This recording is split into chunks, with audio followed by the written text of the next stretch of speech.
Voilà, vous voulez réussir une panna cotta sans lactose, sans gluten. C'est très facile. On va la faire ensemble.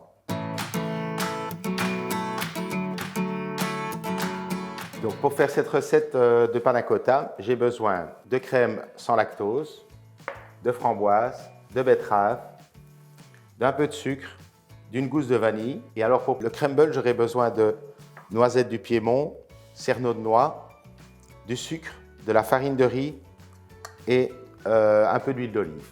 On va démarrer par faire la crème, faire chauffer à une 50aine de degrés. À ça, j'ajoute le sucre fin. Je prends ma gousse de vanille, je la fonds pour récupérer un maximum des arômes. Et pendant ce temps-là, je vais m'occuper de la betterave. La betterave a déjà été cuite une première fois à l'eau. Et par contre, maintenant, je vais la faire cuire avec un peu de sucre. Je mets à peu près un équivalent, donc un temps pour temps, en sucre et betterave.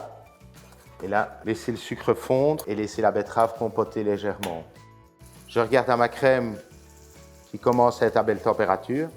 Un avantage, c'est que je ne dois pas ajouter de gélatine puisqu'elle est naturellement présente dans l'eau de riz. Donc je vais ajouter mes framboises. Là, je ne vais pas vraiment laisser cuire. Je vais juste réchauffer légèrement les framboises pour essayer de garder un maximum de fraîcheur. Voilà. Une fois qu'on est arrivé à ce stade-là, on va assembler l'ensemble dans le blender.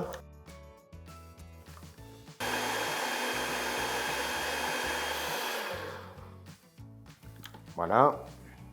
Donc on va pouvoir commencer à monter les verrines. On va couler la panna cotta. Voilà, une fois que c'est coulé, on va les réserver au frigo 2 heures pour que la panna cotta fiche et qu'on puisse continuer le dressage.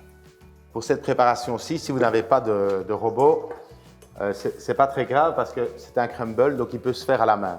On met le sucre, la farine de riz. En fait, c'est elle qui va remplacer la farine traditionnelle. Et alors, au lieu d'utiliser du beurre pour travailler sans lactose, j'ajoute simplement de l'huile d'olive, mes brisures de noisettes et je vais concasser légèrement mes cerneaux de noix. Donc vraiment, je le concasse grossièrement.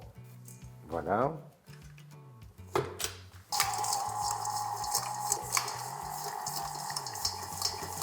Voilà, donc ici, c'est bien homogène.